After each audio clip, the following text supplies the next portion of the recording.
मैं सतयुग में आया, मेरे अंदर कोई भेदभाव नहीं था, न छोटा न बड़ा, न अपना न पराया। मैं हर वस्तु को छूता था, हर वस्तु खाने का प्रयत्न करता था, हर वस्तु को इस्तेमाल करने की कोशिश करता था। ये सतयुग था, कोई भेदभाव नहीं। मेरे ब्रह्मांड में यह पहला युग आया, सतयुग। फिर त्रेता युग आया, मर्यादा आई, बोलना चालना आया। मर्यादा से बोलिए, इनसे यह कहिए, उनसे वह कहिए, ऐसे नहीं कहा जाता, ऐसे कहा जाता। बोलिए गोविंद भगवान की जय। चार युग क्या है? सतयुग, त्रेता, द्वापर और कलयुग। इनके बारे में कहा गया है कि सतयुग सत्य का युग है, त्रेता मर्यादा का युग है, द्वापर धर्म का युग है, कलयुग अधर्म का युग है। और इनके बारे में ऐसा भी लिखा है और सुना गया और कहा गया कि सतयुग में ऐसे ऐसे निशाचर हुए जो राम नाम लेने वाले का वध कर देते थे, हृणाचार्य। त्रेता में ऐसे अमर्यादित पुरुष हुए जो विवाहिता स्त्रियों का हरण कर लेते थे। द्वापर में ऐसे ऐसे अधर्मी हुए जो समाज में स्त्रियों को नग्न कर देते। तो फिर ये बाहर से जो युग थे, इन्हें सत्यवादी युग क्यों कह दिया गया? कलयुग के बारे में कहा गया है, कलयुग केवल हरि गुण गाहा, सुमिर सुमिर नर पावत थाहा।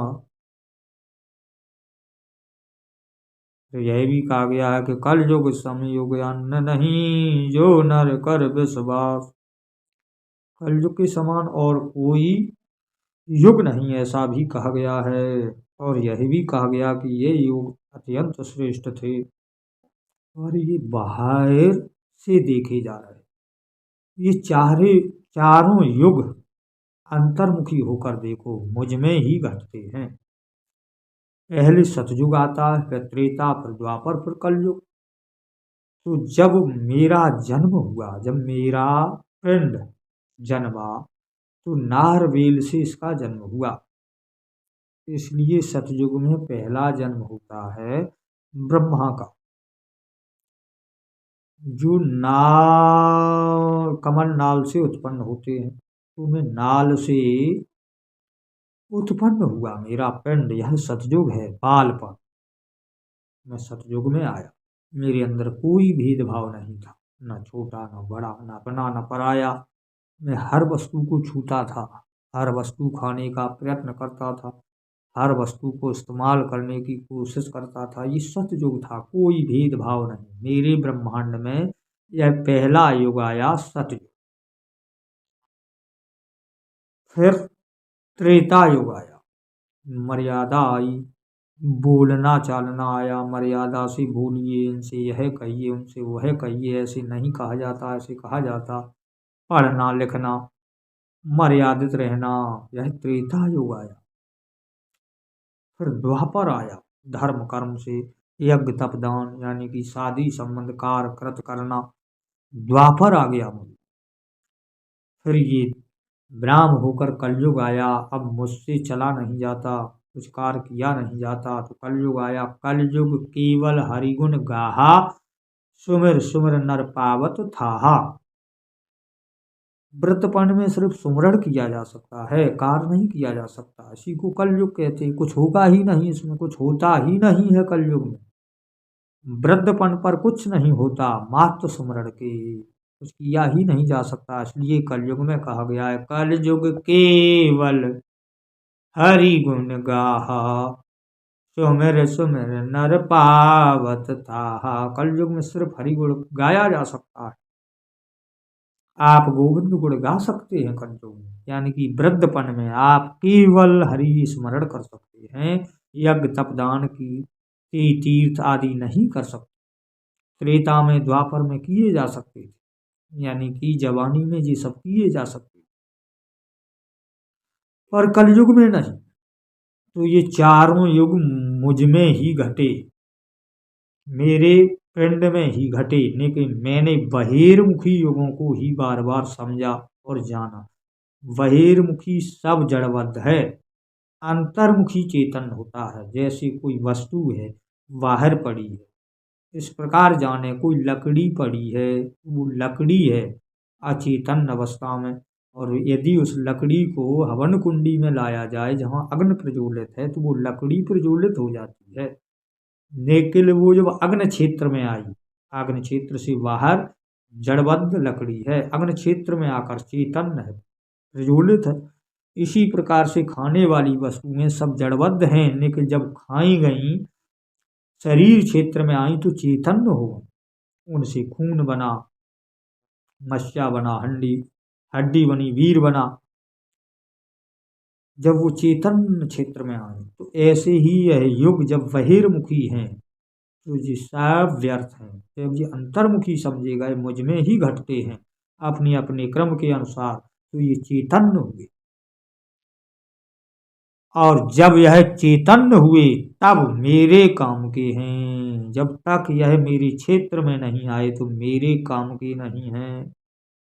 मुझ पिंड में नहीं आए, तब तक ये व्यर्थ हैं। पिंड में आने से ये अर्थवान होते हैं। तो जो कुछ बहिर्मुखी है वो व्यर्थ है, अंतर्मुखी समझ। इसलिए चारों युग मुझ में ही घटते हैं, चारों युग मुझ में क्रम क्रमशः आते हैं। और हम बहिर्मुखी युगों के बारे में पढ़ते हैं, सुनते हैं और समझते हैं, अंतर्मुखी युगों के बारे में नहीं जानते।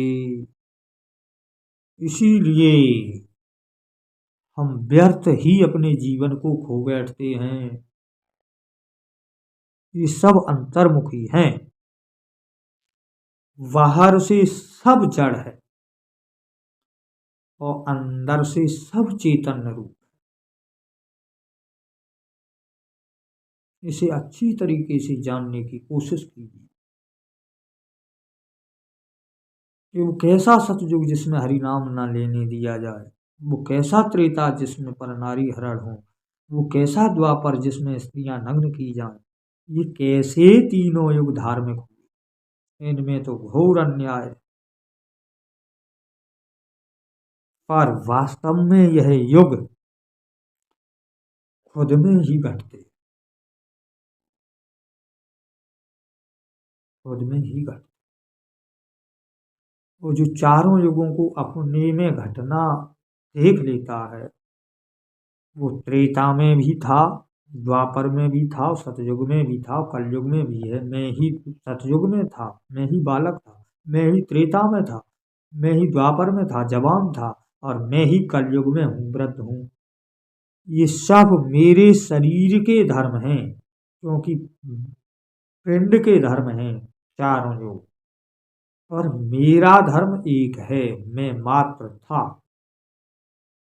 इन सब युगों का साक्षी था। मैं न सतयुग था, न द्वापर था, न कलयुग हूँ, मैं इनमें था और हूँ। तो वो इन युगों की विशेषता समझकर अंत में सबका निचोड़ निकालकर सबको विलग करके सिर्फ सुमरण करता, सिर्फ कलयुग केवल हरि गुण गाहा, सिर्फ सुमरण करता है, सब बिसरा देता है। द्वापर को भी, त्रेता को भी, सतयुग को सिर्फ स्मरण करता है। जो कलयुग है, कलयुग में आता सिर्फ स्मरण करता है, समस्त युगों को भूल जाता है। कौन युग अच्छा था, कौन बुरा था, इससे दृष्टा हटा देता है और मात्र स्मरण करता है। सुमिर सुमिर नर पावत था, और थाय पा लेता है, इस संसार से तर जाता है। बोलिए गोविंद भगवान की जय। जय श्री राधे कृष्ण, नमः।